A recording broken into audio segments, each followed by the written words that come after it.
La suite et la fin avec vous, chers invités, et avec vous également, chers amis. Scotty Adam Adjonou est là. Et puis, Pasteur Edo, comme on va parler du Togo. Les producteurs du Made in Togo seront à l'honneur pour la troisième année consécutive en octobre prochain dans le cadre du mois du consommé local. L'événement a été annoncé mercredi 21 septembre 2022 par le ministère du Commerce, de l'Industrie et de la Consommation locale. Avant de parler, chers amis, de l'événement qui est à venir en octobre précisément, on va parler des deux premières éditions. Qu'est-ce que ça a apporté au Togo?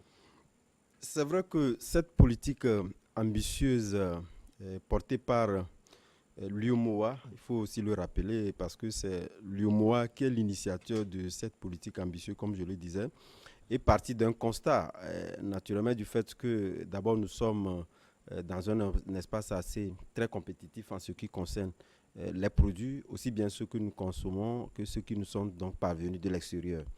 Mais au même moment, je pense que c'est une identité que le Togo a portée bien avant l'UMOA, des années durant, même avant les années 2000. Il vous en souvient qu'il y avait dans ces publicités-là qui passaient sur la chaîne nationale où on disait consommer produits togolais, consommer produits togolais. Donc ça voulait dire depuis des lustres où le président Eyadema, d'ailleurs même lorsque nous remontons l'histoire en ce qui concerne cette politique de consommer local et qui part de cette politique agraire initiée d'abord par le feu président Gnassingbé Eyadema, donc il était viscéralement accroché du fait qu'il faudrait quand même que les Togolais mangent qualité et qu'ils mangent également produits locaux. Puisque aujourd'hui, lorsque vous voyagez hors du Togo, les produits qu'on vous présente, on vous dit bio. Or, bio voudrait dire tout simplement des produits naturels. Et lorsque vous aventurez dans nos contrées, ce sont ces produits naturels-là que nous consommons. Et donc, c'est une politique, revenant donc à cette question, c'est une politique portée par le Togo, donc il n'y avait rien de nouveau. Au niveau du Togo, il fallait tout simplement le réinstitutionnaliser, lui affecter de nouveau un budget, puisqu'il y avait un temps latent qui n'a pas permis de pouvoir exprimer volontairement. En tout cas, cette politique liée donc à l'exécutif ne s'est pas fait exprimer.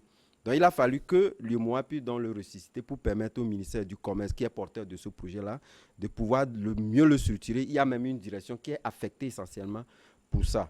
Et donc, de mieux de le restructurer. Donc, revenant donc à votre question et parlant des deux premières éditions, d'abord, ça a permis du fait que vous avez vu avant la première édition ou dans les accomplis de la première édition, lorsque la première ministre Dogbe était donc au développement à la base, il avait signé, puisqu'il avait signé avec le ministère de la Communication d'alors un protocole d'accord faisant en sorte que on puisse donner des opportunités aux producteurs, aux transformateurs togolais de pouvoir donc faire de la publicité sur la chaîne nationale. Puisque vous savez, en matière de publicité sous nos médias, etc., ce n'est pas aussi facile pour ces producteurs-là qui ne sont pas encore solides à pouvoir investir ou déployer de l'argent pour faire la publicité. Puisque c'est également le point faible. Et parlant de cet aspect également, il y avait la question de l'emballage, portée également par la première édition où il y a eu des exposants, des gens qui font de l'emballage qui peuvent véritablement aider à ce que ces producteurs-là puissent transformer au moins l'aspect sur la forme, les produits transformés ou les produits présentés pour que cela puisse donc plaire. Puisque nous, historiquement, étant donné que l'Afrique a été toujours ce continent-là de consommateurs des produits de l'extérieur, il y a ce look. Il y a ce look et ce goût également qui nous attire sans pour autant demander qu'est-ce que ce produit-là contient de qualité qui puisse donc nous permettre de pouvoir donc aller vers ce produit-là. Donc, ce constat, c'est un constat avéré. Et justement, étant donné que nous sommes sur un espace de compétitivité, vous ne pouvez pas, sur une décision ou un arrêté, dire que voilà, compte tenu du fait que nous produisons ces produits-là, il faudrait fondamentalement arrêter l'exportation. Même si j'estime que cette politique-là que j'ai saluée du ministre qui a pris une décision liée donc au tilapia, parce que nous avons des producteurs internes, même si cela avait divisé l'opinion, puisque certains n'étaient pas d'accord du fait qu'on puisse, compte tenu du fait que nous produisons du tilapia interdit, ou faire en sorte que celui qui veut importer du tilapia puisse donc acheter un certain nombre de quantités des tilapia produits au Togo. Puisque pour certains, ils estimaient que le tilapia. D'abord, les alevins sont importés, les produits qu'ils consomment sont importés. Il n'y a que l'eau qui est donc du Togo. Donc, ça avait été vivement critiqué. Mais c'est une politique à saluer. De toutes les façons, on fera en sorte que, pour eux, c'est d'abord de consommer local et de faire en sorte que ces produits-là puissent être consommés par les Togolais. Mais au même moment, nous apprécions les ingéniosités. Hein. Vous prenez des jeunes Togolais qui excellent, qui font aujourd'hui, lorsque vous voyez au niveau des emballages, qui étaient des emballages rudimentaires par le passé, ça a commencé par changer. Si c'est ce qui s'y attirait, aujourd'hui, ça peut attirer également le consommateur à aller vers ces produits-là. Donc voilà autant d'éléments qu'a apporté donc les premières et les deuxièmes éditions. Puisque n'oubliez pas, lorsque ces expositions sont faites, il y a des créneaux de partage d'expériences où des exposants viennent des pays, souvent c'est le Ghana, qui est en matière d'emballage, c'est un pays véritablement avancé en matière d'emballage, qui vient partager des expériences où des gens viennent leur dire, voilà, nous avons des opportunités à vous fournir tel emballage pour ne pas être trop coûteux. Puisque le produit déjà local est trop coûteux, en rajouter l'emballage, ça devient beaucoup plus coûteux, puisque c'est le point d'orgue essentiel du fait que les Togolais sont résignés naturellement donc à consommer local. Alors, Pasteur Edo Kombi, même question à vous, un bilan sur les 2 premières éditions avant d'attaquer la 3e édition à venir en octobre. Non, justement, c'est ce à quoi j'allais m'attarder, ou bien c'est justement la problématique que j'allais poser. Nous sommes à la 3e édition. Les 2 premières éditions ont donné quoi? Quel est l'état des lieux avant qu'on entame la 3e édition? Donc, on aurait aimé quand même que le gouvernement nous dise de manière claire ce que ça a donné avant qu'on entame la 3e édition. C'est tout à fait normal quand nous parlons de la consommation des produits locaux, des produits togolais. C'est bien avant, c'est bien avant l'octobre, le mois d'octobre qui est consigné comme un mois de consommation à titre indicatif. Ce qui veut dire que les Togolais du mois de janvier jusqu'en décembre doivent se prêter à cet exercice en consommant des produits locaux, pas seulement dans le mois de octobre et puis un mois sur une chaîne. Un sur 12, ce n'est pas ça. Donc c'est dit quand même qu'il faut reconnaître qu'à la base, ça a permis de relever l'ingéniosité des jeunes Togolais. Parce qu'aujourd'hui, on n'a plus grand-chose à envier aux Occidentaux, parce qu'ils parlaient des emballages, justement. Quand on emballe aujourd'hui les choses ici, quand vous voyez, c'est comme si c'est made en Europe, c'est made aux États-Unis. Donc, c'est dire quand même que ça a créé, ça a fait sortir le talent. Ceux qui dorment, les talents qui dorment encore, mais ça les a fait sortir. Et du coup, nous voyons quand même que cela commence par donner. Mais est-ce que si nous rentrons dans l'aspect pratique de la chose, est-ce qu'au sommet de l'État, est-ce que c'est une manière, on a décrété le mois d'octobre, est-ce que ça se vit au sommet des décideurs, auprès des décideurs, est-ce que ça se vit? Est-ce qu'ils achètent les choses qui ont la marque nationale? Puisque aujourd'hui, quand vous voyez les champagnes, quand vous voyez les vins, ce n'est pas pratiquement des choses qui sont de chez nous. Des choses qui viennent directement des bateaux, c'est des choses qui viennent de... Vous voulez dire peut-être qu'on ne prend pas la boisson locale qu'on appelle sorabi ou encore il y a même un sorabi local. Il y a des trucs locaux. Vous voyez comment on appelle au nord du Touk, il y a des choses qui sont localisées, tropicalisées aujourd'hui, c'est tout à fait normal, mais l'habitude, ça ne change pas au sommet de l'État où on est, parce qu'on a une vie même le pasteur est bien placé, parce que c'est eux, la minorité. Une vie d'aisance, donc racontez-nous. On fait les discours seulement de la consommation locale, mais dans la pratique, on ne le voit pas. Parce que quand on dit la consommation locale, et que vous voyez que les gens se retrouvent tous en veste, on ne voit pas de bikini, on ne voit pas de trucs différents. On ne voit pas des pagnes locaux, on ne voit pas des pagnes locaux, mais on voit que sur la chaîne, tout le monde est en veste. Donc ça Vous savez qu'on voit ça plus au Burkina, hein, sous le président Christian Kaboré. Sous lui, c'est tout le gouvernement. Moi, je ne l'ai jamais vu porter de veste. Je l'ai jamais vu. Bon, c'est des rares fois. Mais je suis d'accord. Même si vous parlez dans Google, vous verrez quand même. Vous le voyez toujours en Betekeli. Mais ce qui plaît, ce qui donne l'authenticité, le coton. Hein, on voit le coton burkinabé, on voit le coton malien. Bon, donc je pense que c'est là où nous devons aller aussi au Togo, mais de manière effective. Décréter un mois de consommation locale, c'est une chose, mais il faut veiller même, pourquoi pas dans l'administration, il faut qu'on voit dans l'administration, il faut qu'on voit une certaine ampleur de la chose, où on voit des gens dans des tissus, dans des trucs qui sont vraiment locaux. Mais dans l'ensemble, ça éveille les consciences par rapport à la consommation. Et du coup, le problème que nous avons, c'est que quand c'est consommé, quand c'est produit au Togo, l'argent reste au Togo. Mais l'acheter, c'est que le prix d'achat, c'est cher. Ouais. Parce que les matières, on a des difficultés. À avoir les matières peut-être sur place. Donc, il faut commander les matières. Et donc, ce qui fait que les gens préfèrent aller acheter des choses qui sont importées, qui sont de la Chine, qui sont de Dubaï et autres, qui sont moins chères. De la France. Qui sont moins chers par rapport à ce qu'on produit de la qualité. Et aussi qui dure. Quand ce qui est acheté chez nous, ça dure. Parce que vous prenez des sandales, des bâtards. Écoutez, vous vous rappelez de la société, il y avait une société Bata, mais qui faisait de très bonnes chaussures, mais aussi qui n'est plus aujourd'hui. Vous prenez Textile de Dacha. Bon, donc je crois qu'il y a tout ça là. Il faut d'abord avoir des industries. Il faut aller à l'industrialisation, de transformation de l'industrie des choses sur le point local. Je crois que c'est là. Sinon, s'il faut rester toujours à l'amateurisme, parce que là où vous voyez les cordonniers.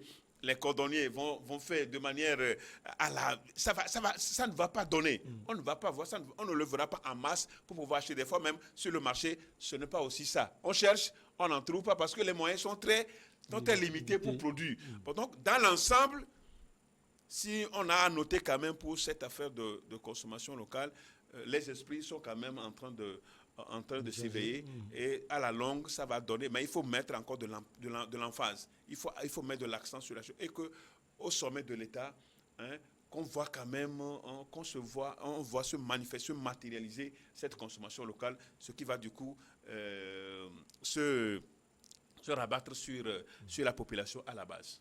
Cette nouvelle édition sera une nouvelle occasion sans doute pour les autorités togolaises de promouvoir la consommation des biens et services locaux afin de susciter l'envie et l'intérêt des populations. Alors, Adam, on va se projeter sur l'édition de cette année, en octobre précisément. Dans quelques jours, on attend quoi? Non, lors de cette édition, il y a eu beaucoup d'innovations qui permettront naturellement aux jeunes entrepreneurs, surtout les transformateurs togolais. Et vous savez, lorsque cette édition arrive, on essaie véritablement de pouvoir échanger, comme je l'ai dit, comme les précédentes éditions, mais essentiellement entre la politique exprimée et la politique exercée et pratiquée, même si ailleurs, on a comme l'impression que ces politiques-là, il y a toujours eu des phasages. Aujourd'hui, au Togo, je pense qu'il y a des points de positivité quand même qu'on peut donc capitaliser. Lié au fait que vous allez constater qu'au niveau de la plateforme d'Adetikop, et surtout parlant de cette issue, parlant de la transformation locale. Moi, je l'ai vu lors de leur assemblée générale, les cotonculteurs. C'était la semaine dernière où le ministre qui représentait le président de la République et qui est également le président du conseil d'administration de la NSTT, était venu et a exprimé à des mots clairs du fait que les problèmes liés donc à ce secteur d'activité, ils l'ont relevé. Et c'est en ce sens que le chef de l'État a remonté donc le coût du kilogramme de coton à 300 francs, ce qui n'était pas le cas par le passé. Mais on a vu que ces 2 dernières années, il y a eu régression, puisqu'il a pris sur lui de pouvoir installer des unités ici sur la plateforme d'Adetikop qui feront en sorte que le Togo soit un hub pour les autres, aussi bien de la transformation liée donc à la qualité du coton du Togo, et feront en sorte que ces producteurs-là puissent augmenter la production. Et ils ont dit que c'était le coût, puisque ça a découragé parce qu'il y avait eu des gondolas du coût. Donc cette politique-là va être répéter lors de ces rencontres-là et faire en sorte que les gens puissent être renseignés sur ce que le gouvernement a mis sur la table, concernant donc aussi bien financièrement que les mesures appropriées pour leur permettre de pouvoir booster ces productions et faire en sorte que les produits togolais, parce que lorsque nous prenons par exemple le café cacao, que ce soit le thé ou le chocolat togolais, et lorsque le chocolat togolais avait été même imprimé à l'international, aux côtés même du premier producteur, qui est donc la Côte d'Ivoire, dont notre chocolat était beaucoup plus prisé, donc Togo Choco, qui produit ce chocolat. Donc, ces émulations-là, faire en sorte que, puisque depuis cette deuxième édition, les pas franchis, c'est vrai, lorsque vous les prenez dans leur globalité, tous ne sont pas renseignés sur les efforts que le Togo a fait. C'est le moment quand même de pouvoir les renseigner, et de pouvoir les renseigner sur des panels donnés, puisque c'est aussi, il n'est pas question seulement de venir exposer, de goûter comme on le fait lors de l'apothéose, puisque l'année dernière c'était à Blue Zone. Cette année, je ne sais pas, le chronogramme nous sera quand même donné dans les jours à venir. Faire en sorte que ces panels d'échange-là, le gouvernement puisse donc exposer sur la table et faire en sorte que ces jeunes-là puissent donc être renseignés sur les efforts faits par le Togo et puis leur permettre de pouvoir tirer meilleur profit et de tirer vêtant leurs profits pour être beaucoup plus compétitifs au niveau international. Puisque quelque part, le vœu, comme je l'ai dit, la politique exprimée par le gouvernement sur cette consommation locale, c'est que ça puisse sur cette politique exercée du fait que on veut véritablement que les Togolais consomment local. Par exemple, lorsque le pasteur le disait tantôt, parlant donc de Bata, nous avons des cordonniers qui ont des machines qui arrivent à faire des produits. Mais lorsque vous comparez ces productions-là avec les produits qui nous viennent du Maroc, puisque bientôt c'est la fois, ils viendront encore, tous les jeunes Togolais s'en vont acheter ces chaussures-là qui viennent du Maroc. Sont les mêmes la qualité est là, mais la compétitivité est là. Il leur appartient de pouvoir user d'ingéniosité, faire en sorte qu'on nous produise des choses qui peuvent être compétitives avec ce qu'on nous montre ailleurs. Sans quoi, de toutes les façons, j'ai mon argent, je vais aller acheter, je ne vais pas parce que je veux forcément aider le Togo et acheter ce qui ne me plaît pas ou ce qui ne me sied pas. La qualité s'impose, beaucoup de choses s'imposent, nonobstant les efforts des gouvernants. Oui, bien sûr, c'est tout à fait normal. Je le disais tout à l'heure, au début. 2 ans après, quelles sont les insuffisances, quelles sont les faiblesses? Il faut les relever pour regarder devant. Oui, les relever pour pouvoir regarder devant et faire de ce mois de consommer local quelque chose qui soit plus attractif et qui donne les résultats sur le terrain et qui ait de l'impact, réellement de l'impact sur les populations. Sur cet aspect précis, il y a un indicateur très important, c'est l'indicateur de qualité. Et je dis que la qualité auprès des jeunes entrepreneurs togolais ne manque pas. Il y a de la qualité. Les gens qui sont vraiment très dévolus à la tâche, peut-être des fois c'est l'accompagnement peut-être qui manque souvent. C'est l'accompagnement qui manque souvent pour que les gens puissent produire en quantité et puis être présents sur le marché pour qu'il n'y ait pas de rupture, pour qu'il n'y ait pas de rupture de commande. Donc, j'avoue quand même que cet aspect de qualité ne doit pas être négligé. Oui. Et Comment vérifier justement la qualité? Il doit y avoir des experts. Est-ce qu'il y a des normes? Pour pouvoir vérifier? Oui, aujourd'hui, je pense que ces produits-là ne sont plus des produits bruts, même si c'est à l'interne, même si j'estime. C'est des produits qui sont enregistrés, qui sont agréés. Agréés. Mais nous avons quand même par exemple, les arts, nous avons également, je pense, l'ICAT également, qui ont des structures qui permettent véritablement de pouvoir donc évaluer la qualité des produits qui sont donc sur nos marchés. Voilà. Et au-delà de ça, moi je pense que, comme le dit quelqu'un. On peut le faire avant l'entrée de ces produits justement sur le marché. Non, ils le font parce que ça, c'est quand même des démarches qui vont dans l'intérêt également de cette transformation de ces producteurs-là. Parce que de toutes les façons, lorsque vous exposez. Cela répond à des normes, oui, internationales. On ne met pas toutes choses sur le marché. Sur le marché. Quand même, ce n'est pas tout qui est contrôlé. C'est aussi ça. Oui, mais ce qui est important, moi je pense partager avec la population, comme le disait Nada, il dit mieux vaut garder ma femme adultère que d'aller prendre une autre que je ne connais pas. Au moins ces produits-là, on a les transformateurs qui sont sur place. Vous pouvez quand même les consulter et voir ce qu'ils contiennent. Que ce qui nous vient de l'extérieur, tu ne connais même pas le fabricateur, tu ne connais même pas. Puisque d'autres pays viennent de la Chine, de l'Europe, on met autre chose. Et ça dépend des produits également. Tout à l'heure, vous avez parlé des chaussures. Oui, tout à fait. Et aussi la source de production. Qui sait comment ça s'est passé? Quand on nous envoie, par exemple, des trucs dans les boîtes de conserve, on ne sait pas ce qu'il y a dedans. ce qui est écrit, c'est vrai quand même que moi je veux de tomates. Est-ce que c'est réellement de tomates? Ça a l'impression d'être tomate. Ça a l'impression d'être tomate. Non, oui, ça a été prouvé qu'il y a des additifs qui s'ajoutent dans les boîtes de conserve. Je pense qu'il y a plein d'éléments qui le prouvent. Lorsque on vous demande à même.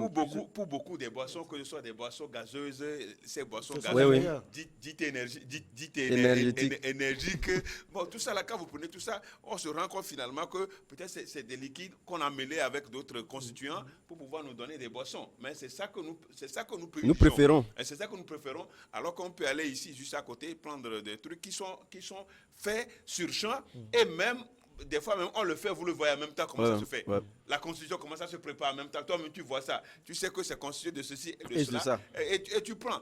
Bon, donc c'est ça aussi notre identité. Et c'est l'identité de l'Afrique. Je crois que si on consomme comme ça, on sera plus en bonne santé que de vouloir prendre des choses qui sont conservées pendant des temps, qui ont suivi des circuits de bateaux, qui ont périmé. Qu'on ne peut même pas évaluer. Des fois, mais qui sont périmés. Vous vous rappelez de cette affaire de tilapia, bon, donc un toxique qui ne sont pas quand même favorables à la consommation. Donc je crois que tout ça là, ça doit être une politique. En principe, ça doit être une politique. Ce n'est pas quelque chose qu'il faut juste... non, mais cette politique est expliquée à partir du moment où nous avons une direction, nous avons un ministère à qui on l'a affecté. Qui se pérennise, qui doit être même objet d'éducation. Qui doit être objet même d'éducation dans nos établissements scolaires. Il faut le faire. Il faut que passer par le. Oui, bien sûr, il faut que déjà les enfants à leur bas âge soient vraiment plus accros à consommer, à la consommation locale. Pourquoi? Je ne sais pas quelle matière il faut avoir, mais il faut réfléchir sur ça dans le matière consommée locale. ça peut être quelque chose comme ça. Et même ces enfants-là, il faut les faire participer à des productions. Il faut qu'il y ait des laboratoires, des trucs que les enfants sachent, connaissent déjà comment fabriquer des choses. Mais ce serait vraiment, ça va se pérenniser. Pour ne pas qu'il y ait de rupture, pour que les gens ne grandissent pas.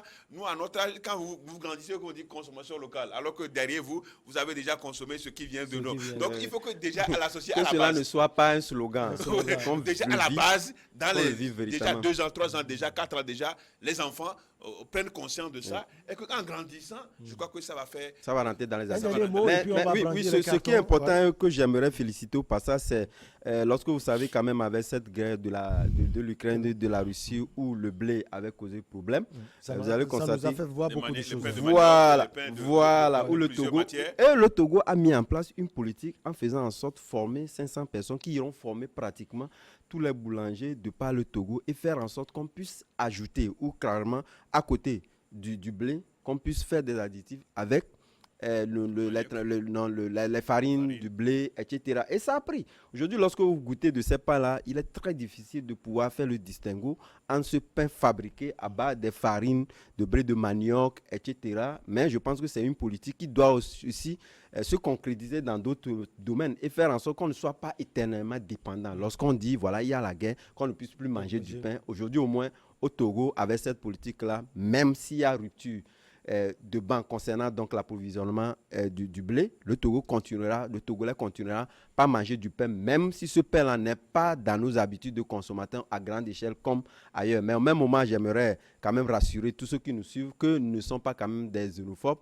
Nous partageons le fait qu'il y ait quand même cette concurrence-là et c'est pourquoi nous encourageons les jeunes Togolais à faire en sorte que leurs produits nous plaisent et qu'on puisse véritablement faire le choix que de pouvoir quand même consommer. Non seulement que leurs produits nous plaisent, mais que leurs produits soient aussi exportés pour aller la compétitivité. Pour aller concurrencer ce qui se fait dans les autres pays. Pasteur, votre carton, il est jaune? Si oui, c'est au Togo, au Mali ou... Non, mon carton est vert. Est vert à l'Institut national de statistique au Togo. Au Togo, qui a commencé un très bon travail par rapport au recensement de la population. Dans ce qui a déjà commencé avec la formation des agents recenseurs dans les communes. Je crois quand même qu'il y a certains engouements. C'est tout à fait normal que chaque 10 ans, selon les normes des Nations Unies, qu'il y ait un recensement démographique pour pouvoir planifier les politiques de développement en faveur des populations. Donc, ça a commencé au Togo, le lancement. En fait, c'est hier le début des formations et c'est aujourd'hui le lancement sur toute l'étendue du territoire dans les communes. Pourtant, je pense qu'il y a certains engouements par rapport à la jeunesse, donc qui va se frotter encore avec une autre école pour 2 semaines, à partir d'hier, donc 2 semaines, dans les différentes communes, avant d'arriver dans la phase active du recensement qui aura lieu de fin octobre à début novembre. Oui, Adam Adjaranou. Oui, mon carton, il est vert. Vous savez que je tiens beaucoup à toute opération qui tend vers donc, la paix. Et mon carton, il est vert. Je l'adresse au ministre Baba et tous ses acteurs. Puisqu'ils ont commencé un travail de longue haleine depuis très longtemps lié au fait que de pouvoir convenir avec le Ghana à pouvoir donc faire en sorte que nous puissions voir clair dans la délimitation de nos frontières maritimes. Et ce travail-là est à saluer. C'est vrai que nous n'en parlons pas assez, à moins qu'il y ait donc des rencontres liées dans ce cadre-là au niveau du Togo. On écrit quelque chose, mais je pense qu'au-delà de ça, c'est une vraie politique ambitieuse que le Togo implémente et qui peut faire cas d'école, tâche d'huile, où d'autres pays, aujourd'hui, au lieu de s'affronter littéralement entre eux, doivent quand même s'asseoir, trouver des canaux, faire en sorte que consensuellement, ils puissent donc arriver à délimiter les frontières, qu'elles soient terrestres ou maritimes, comme le fait le Togo. Et je pense que mon carton, il est vert, je l'adresse à tous ces acteurs-là. Merci beaucoup à vous, Adam Adjaranou Infini. Merci. Vous êtes directeur de publication de Vision d'Afrique. On dit également merci à notre ami Pasteur Edo Komi. Il est le président du mouvement Martin Luther King. On dit également merci à nos chers amis toujours branchés. Ils nous suivent depuis Bamako, Menaka, Tombouctou, à travers tout le Mali, Gao également, à nos amis du Niger également, la capitale, et puis Difa. On n'oublie pas nos chers amis de la Côte d'Ivoire, Abidjan, Korogo, Yamoussoukro. À très bientôt.